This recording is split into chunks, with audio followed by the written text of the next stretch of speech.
नमस्कार। टीजीटी हिंदी का पेपर आज हमारे समक्ष उपस्थित है। तो आइए इस पेपर को हम सॉल्व करते हैं।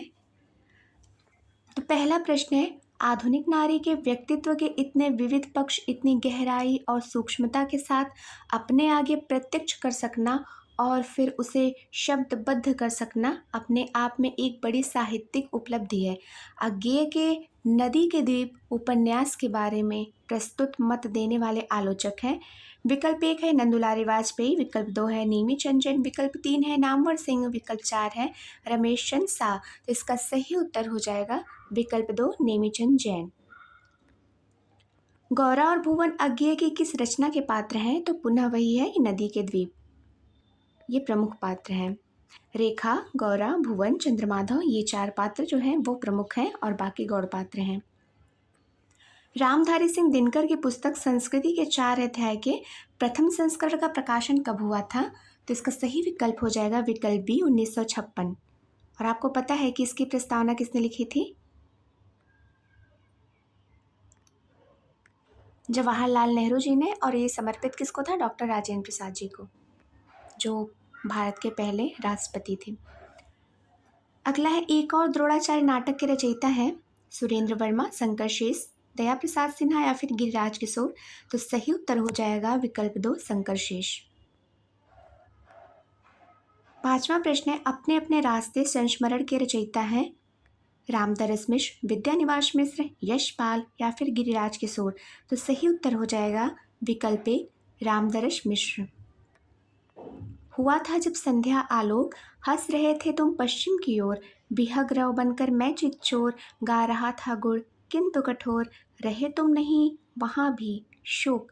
प्रस्तुत पंक्तियों के रचयिता है सुमित्रा नंदन पंत, जयशंकर प्रसाद, सूर्यकांत त्रिपाठी निराला या फिर रामधारी सिंह दिनकर। तो सही उत्तर हो जाएगा विकल्प ए सुमित्रा नंदन पंत। आचार्य रामचंद्र शुक्ल जी की पुस्तक जो है हिंदी साहित्य का इतिहास, इसमें इन्होंने ये पंक्ति का कोट डालकर फिर आगे वो लिखते हैं कि ऐसे ही पंक्तियों को देखकर कहा जा सकता है कि इनके ऊपर रविंद्रनाथ टैगोर जी की जो गीतांजलि पुस्तक है उनका प्रभाव इनके ऊपर पड़ा है। तो ये वहाँ पे ये कोट देते हैं इन पंक्तियों का। अगला है, निम्नलिखित में से सूर्यकांत त्रिपाठी निराला जी का कविता संकलन नहीं है? परिमल, अनामिका, अर्चना, अलका। तो इसका सही उत्तर हो जाएगा अलका।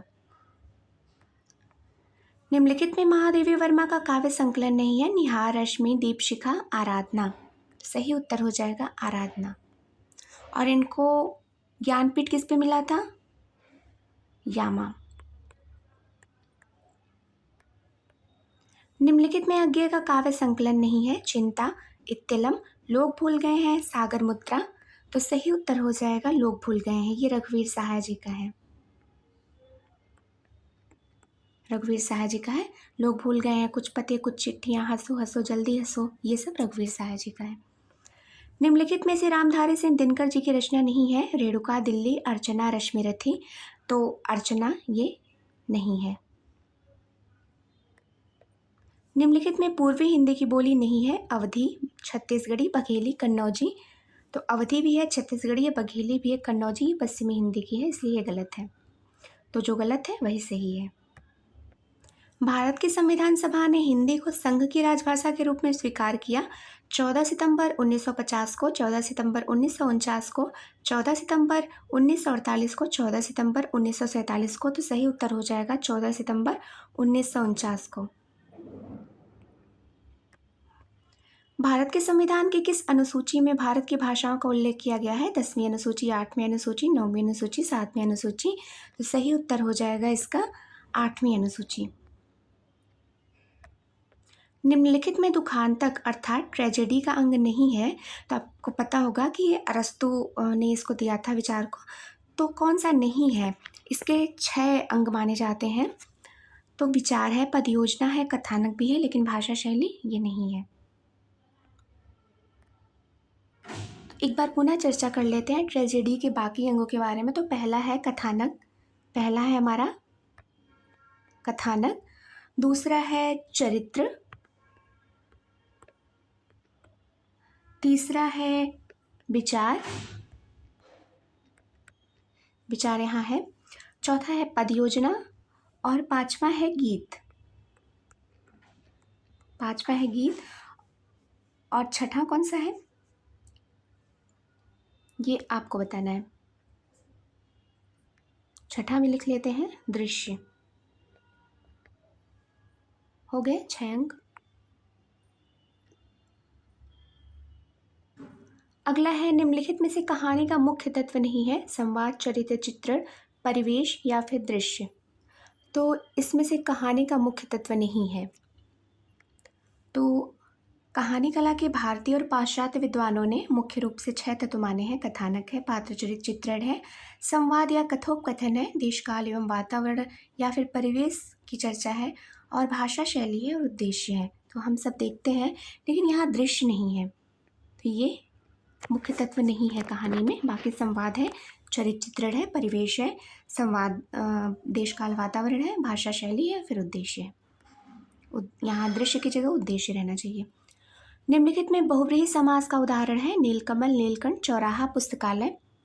तो हम देखते हैं कि नीलकंठ अर्थात जहाँ हमें तीसरे का पक्ष का बोध होता है। जैसे शब्द 3 प्रकार के होते हैं ना, यौगिक, योग, रूढ़, और एक कौन सा होता है, हाँ एक रूढ़ होता है।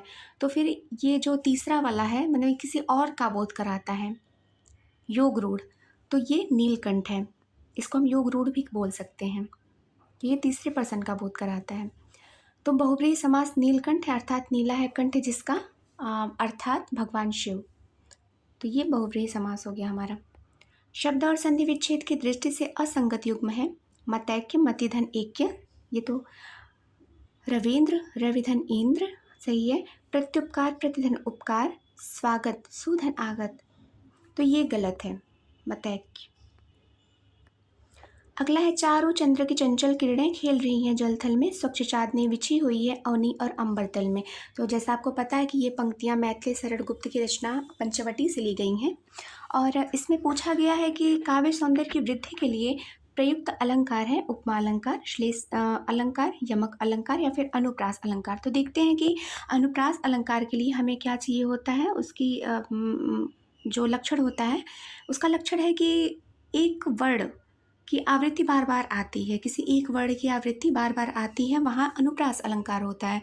तो च, यहाँ पे आप देखते हैं कि च जो वर्ण है, च च च च, मतलब ये च इसमें काफ़ी ज़्यादा बार आया है, तो इस वजह से यहाँ अनुप्रास अलंकार हो जाएगा। निम्नलिखित मुहावरों और मुहावरों के अर्थ में असंगत युग्म है गंगा नहाना, भारी आपत्ति का आना, कलेजा ठंडा होना, शांति मिलना, अपने पैसों पर खड़ा होना, स्वावलंबी होना, दूजे का चांद होना, बहुत कम दिखाई पड़ना। तो ये इसका असंगत युग्म है। सीता गीता से अधिक परिश्रमी है, वाक्य में रेखांकित अंश है संज्ञा पदबंध, विशेषण पदबंध, क्रिया विशेषण पदबंध या फिर क्रिया पदबंध। तो हमें ये बता रहा है कि सीता यानी तुलनात्मक कर रहा है, तो उसकी विशेषता बता रहा है। सीता जो है गीता से अधिक परिश्रमी है, ये उसकी विशेषता बता रहा है, किसकी, सीता की। तो ये यहाँ विशेषण पदबंध हो जाएगा। निम्नलिखित में मैत्रेयी पुष्पा की आत्मकथा है। विकल्प 1 है जो कहा नहीं गया, लगता नहीं है दिल मेरा, बूंद बावड़ी, कस्तूरी कुंडल बसे। तो मैत्रेयी पुष्पा जी की आत्मकथा है कस्तूरी कुंडल बसे। इसका दूसरा भाग भी है गुड़िया भीतर गुड़िया। इसका दूसरा भाग, ये 2 भागों में है आत्मकथा, गुड़िया भीतर गुड़िया। हजारी प्रसाद द्विवेदी की पुस्तक हिंदी साहित्यिक उसका उद्भव और विकास का प्रथम संस्करण किस वर्ष में प्रकाशित हुआ था? 1950, 1952, 1954, 1955। तो सही उत्तर हो जाएगा 1952। 1952 में इनकी 2 पुस्तक प्रकाशित हुई है। एक पुस्तक बताइए। साहित्य की समस्याएं पुस्तक के लेखक हैं नंदुलारे वाजपेयी, शिवदान सिंह चौहान, शिव कुमार मिश्र, शिव कुमार शर्मा। तो सही उत्तर हो जाएगा शिवदान सिंह चौहान। अगर ये होता कि प्रगतिशील साहित्य की समस्याएं, तो प्रगतिशील साहित्य की समस्याएं ये पुस्तक है रामविलास शर्मा जी की।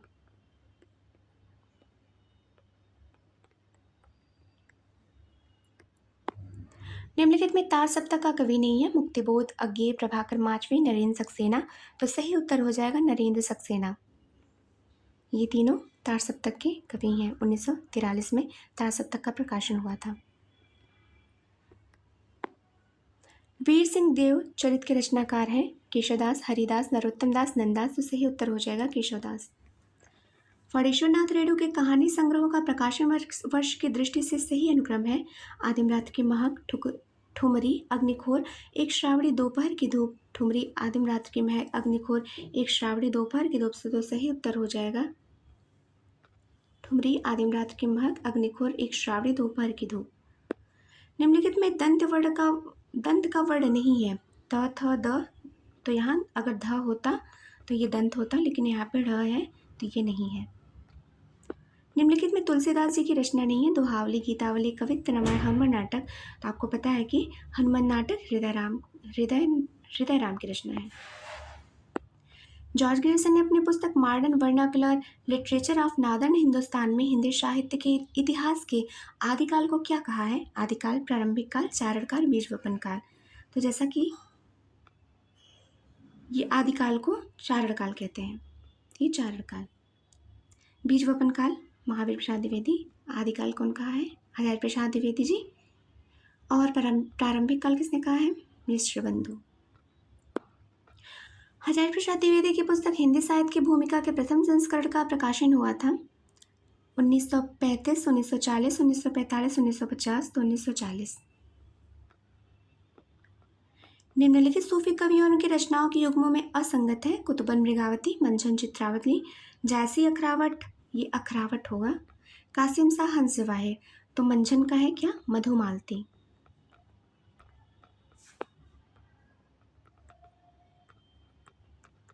मधुमालती मंझन का है, इसलिए असंगत है। निम्नलिखित में भक्ति की निर्गुण ज्ञानाश्रय शाखा का कवि नहीं है। स्वामी अग्रदास, धर्मदास, गुरु नानक या फिर रविदास, जिनको रैदास भी कहते हैं, रविदास भी कहते हैं। तो हमें पता है कि स्वामी अग्रदास है, ये नहीं है, ये राम भक्ति से संबंधित है। कृष्ण भक्ति शाखा के कवि ध्रुवदास की रचना है। तो आपको पता होगा रूप मंजरी, मान मंजरी, रति मंजरी, विरह मंजरी। तो पता होगा कि ध्रुवदास ये राधा वल्लभ संप्रदाय से संबंधित कवि थे और इन्होंने टोटल 42 अर्थात 42 ग्रंथों की रचना की है, जिसे 42 लीला भी नाम से जाना जाता है। तो रति मंजरी ये इन्हीं की रचना है। रूप मंजरी देख लेते हैं तो नंददास की रचना है। मान मंजरी ये भी नंददास की रचना है और विरह मंजरी ये भी नंददास जी की रचना है। और रति मंजरी किसकी रचना है? ये ध्रुवदास की रचना है। निम्नलिखित में पत्रकारिता का प्रमुख प्रकार नहीं है। खोज परक पत्रकारिता, विशेषीकृत पत्रकारिता, वाचडॉग पत्रकारिता, कवि सम्मेलन। तो कवि सम्मेलन ये पत्रकारिता का प्रमुख प्रकार नहीं है। उत्तम पद कवि गंग के, कविता को बलबीर, केशव अर्थ गंभीर को सूरतीन गुंधीर। तो निम्नलिखित दोहे में सर्वाधिक गुणगान किसका किया गया है? सूरदास, केशवदास, गंग कवि, तुलसीदास। तो जैसा कि आप देख रहे हैं कि यहाँ पे गंग की भी बात कही गई है। उत्तम पद कवि गंग के, कविता को बलबीर, केशव अर्थ गंभीर को, यानी कि केशवदास की भी चर्चा की गई है कि केशव का अर्थ बड़ा होता है, वो गंभीर बहुत कठिन होता है, क्लिष्टत्व होता है। सूर तीन गुणधीर, यानी सूर तीन, और सूर में क्या है? ये तीनों गुण हैं। जैसे कहते हैं ना कि उपमा कालिदास से भारवेर्त गौरवम दंडी पद लालित्यम माघे संते त्रियो गुणा। तो वहाँ पे माघ में तीनों गुण बताए गए हैं। तो यहाँ पे उसी तरीके से सूरदास में तीनों गुण बताए गए हैं। भक्ति कविता को सूफी युग और भक्ति युग की संज्ञा देने वाले साहित्यकार हैं। तो ये थोड़ा सा डाउटली प्रश्न है, बट जहाँ तक मुझे जो स्रोत मिला है दृष्टि की किताब से, उसमें राम कुमार वर्मा है। मैं इसी रास्ते सोचने का प्रस्ताव करता हूँ। मतों, आचार्यों, संप्रदायों और दार्शनिक चिंताओं के मानदंड से लोक चिंता को नहीं मापना चाहता, बल्कि लोक चिंता की अपेक्षा उन्हें देखने की सिफारिश कर रहा हूँ। भक्ति आंदोलन के उदय से संबंध में हजारी प्रसाद द्विवेदी के प्रस्तुत विचार उनके किस पुस्तक से हैं? तो ये सही उत्तर हो जाएगा हिंदी साहित्य की भूमिका से है। अपने देह की करत नहीं अहमक, कहत हमारे बड़न किया, उनका खुद तुम्हारे गर्दन, जिनको तुम उपदेश दिया। तो प्रस्तुत दोहे के रचयिता है कबीर, रहीम, रैदास, दादू दया। तो पहले इसका अर्थ देखते हैं कि अपनी देह की करत नहीं अहमक, कहत हमारे बड़न किया। अर्थात ओ अहमक, अहमक मतलब है मूर्ख, तो अपनी बुद्धि का प्रयोग नहीं करता और केवल यह तर्क देता है कि हमारे बड़े पूर्वजों ने ऐसा किया, इसलिए हम भी कर रहे हैं। उसका खुद तुम्हारी गर्दन, जिन तुमको उपदेश दिया। तो किसी ने भी तुम्हें इस प्रकार की हिंसा या गलत मार्ग का कोई उपदेश दिया है तो उस पाप का या फिर खून का सारा भार तुम्हारी और उस उपदेशक की गर्दन पर होगा। तो इसका अर्थ ये निकलता है, तो ये इसमें से ये रचना जो है कबीरदास जी की है।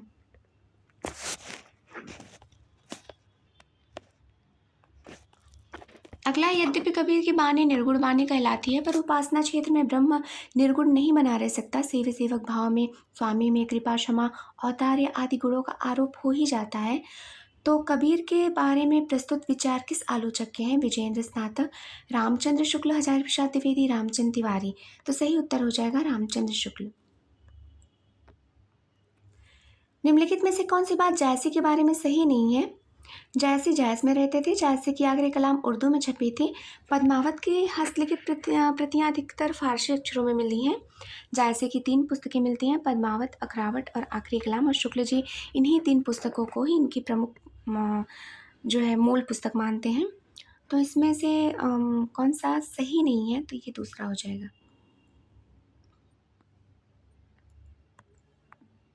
अगला है, गद्यांश को ध्यानपूर्वक पढ़ना है, फिर उसी के बेस पे प्रश्नों का उत्तर देना है।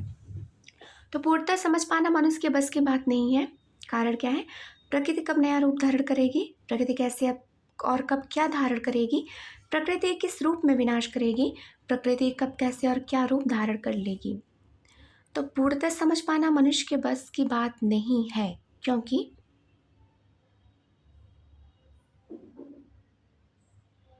इसका सही उत्तर हो जाएगा यहाँ, प्रकृति कब कैसे और क्या रूप धारण कर लेगी, इसे पूर्णतः समझ पाना भी तो मनुष्य के बस की बात नहीं है। तो विकल्प 4। अगला है, प्रकृति का कभी कल्याणकारी कभी विनाशकारी स्वभाव है, क्या है? तो यहाँ हम ढूंढने की कोशिश करते हैं। यहाँ लिखा है कि शाश्वत सत्य है कि प्रकृति अनंत है और उसका स्वभाव अबूझ, उसका स्वभाव अबूझ है। तो विकल्प में हम जाते हैं।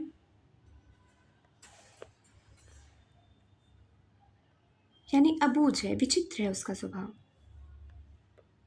गद्यांश के आधार पर निम्नलिखित में से सही कथन है। ज्ञान विज्ञान की उन्नति हुई, प्रकृति के कई रहस्य खुले, ज्ञान से जीवन सहज बना, विज्ञान से मानव जीवन में हाहाकार मचा। तो बिल्कुल ये हमें बिल्कुल निगेटिव फील करा रहा है, तो इस वजह से ये सही कथन नहीं होना चाहिए।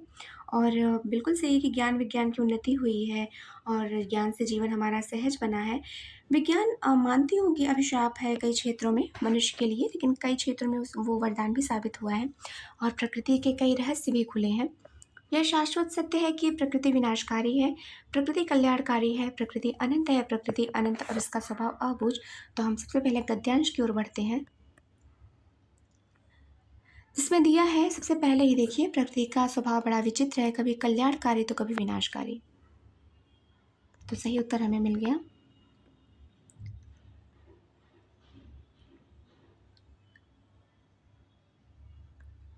सबसे अधिक विनाशकारी प्राकृतिक आपदा है, सबसे अधिक विनाशकारी प्राकृतिक आपदा है। तो यहाँ लिखा हुआ है, यद्यपि विज्ञान ने प्राकृतिक आपदाओं में सबसे अधिक विनाशकारी आपदा भूकंप, यहाँ पे भूकंप का नाम आया है, तो सबसे अधिक विनाशकारी आपदा भूकंप है।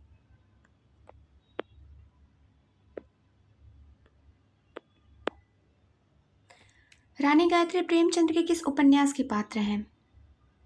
तो सही उत्तर हो जाएगा प्रेमाश्रम। घर की बात आत्मकथा के लेखक हैं, घर की बात रामविलास शर्मा। आदिकाल की इस दीर्घ परंपरा के बीच 150 वर्ष के भीतर तो रचना की किसी विशेष प्रवृत्ति का निश्चय नहीं होता है। धर्म, नीति, श्रृंगार और सब प्रकार की रचनाएं दोहों में मिलती हैं। तो ये रामचंद्र शुक्ल। किस साहित्य इतिहासकार के अनुसार चंद्र बरदाई हिंदी के प्रथम महाकवि माने जाते हैं? तो ये रामचंद्र शुक्ल जी। और मिश्र बंधुओं ने क्या माना है? पृथ्वीराज रासो को महाकाव्य। देसिल बैना सब जन मिठा तहतैसन जपहो अवहट्टा काव्य पंक्ति के रचयिता हैं विद्यापति। सक्का वाड़े बोहड़ पावई पाँव रस को मर्म पावई, देसिल बैना सब जन मिठा तहतैसन जपहो अवहट्टा। निम्नलिखित में से भारतेंदु का अनुदित नाटक है। तो जो अनुवाद किया गया है, चंद्रावली, भारत दुर्दशा, प्रेम योगिनी, विद्या सुंदर। निम्नलिखित कहानी और उनके कहानीकारों में के युग्मों में असंगत है। बिसाती, जयशंकर प्रसाद, रक्षाबंधन, विश्वम्बर नाथ शर्मा कौशिक, सुखमय जीवन, चंद्रधर शर्मा गुलेरी, पंडित और पंडितानी, किशोरीलाल गोस्वामी का नहीं है। पंडित और पंडितानी ये है गिरिजादत्त वाजपेयी जी का है, जो कि 1903 में इसकी रचना हुई है। तो पंडित और पंडितानी ही असंगत हो जाएगा। गिरिजादत्त वाजपेयी हैं इसके। अगला है, चार डग हमने भरे तो क्या किया है, पड़ा मैदान कुसों का भी, मौलवी ऐसा न होगा एक भी, खूब उर्दू जो न होवे जानता। प्रस्तुत पंक्तियों के रचयिता कौन है? तो इसके रचयिता हैं अयोध्या सिंह उपाध्याय, हरिऔध जी। अयोध्या सिंह उपाध्याय, हरिऔध, ये जब नागरी प्रचारी सभा काशी का मतलब प्रवेश हो रहा था, तब ये इन्होंने पढ़ा था। मतलब स्थापना हुई थी, स्थापना में जब प्रवेश हो रहा था। खड़ी बोली की पहली काव्य रचना मानी जाती है। तो खड़ी बोली का जो प्रथम महाकाव्य है वो है प्रिय प्रवास। अयोध्या सिंह उपाध्याय, हरिऔध जी। नीचे विपुला धरती है तो भार वहन से करती, अपने खारे आंसू से करुणा सागर को भरती। प्रस्तुत काव्य पंक्तियों के रचयिता है निराला प्रसाद पंत या फिर दिनकर। तो ये पंक्तियां हैं आंसू से ली गई हैं, जिनके रचनाकार हैं जयशंकर प्रसाद जी। ये आंसू की पंक्तियां हैं।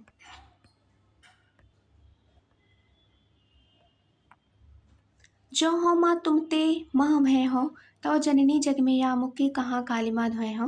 तुलसीदास जी की प्रमुख काव्य पंक्तियों में कौन किसको संबोधित कर रहा है? तो सही उत्तर हो जाएगा भरत कैकेयी को। अगला है, शीस पगा न झगा तन पे प्रभु, जाने को आही बसे की ग्रामा। तो ये नरोत्तम दास की है सुदामा चरित से। ये सुदामा जी का है ना, शीस पगा न झगा तन पे प्रभु, जाने को आही बसे के ग्राम। तो नरोत्तम दास। निम्नलिखित में रीतकालीन कवि चिंतामणि त्रिपाठी की रचना नहीं है। काव्य प्रकाश, रामायण, साहित्यसार, काव्य विवेक। तो काव्य विवेक रचना नहीं है। किसका कथन है कि आलम रीतिबद्ध रचना करने वाले कवि नहीं थे, वे प्रेमोन्मत्त कवि थे और अपने तरंग के अनुसार रचना करते थे। इन्हीं से इनकी रचनाओं में हृदय तत्व की प्रधानता है। तो सही उत्तर हो जाएगा आचार्य रामचंद्र शुक्ल, हिंदी साहित्य का इतिहास से। निम्नलिखित में घनानंद की रचना नहीं है। राग रत्नाकर, रसकेली वल्ली, कृपाकृत, विरह लीला। तो राग रत्नाकर ये रचना घनानंद की नहीं है। तो ये थे हमारे ऑब्जेक्टिव टाइप क्वेश्चंस, और बाकी इसमें भी प्रश्न पूछे गए थे जो कि डिस्क्रिप्टिव टाइप थे।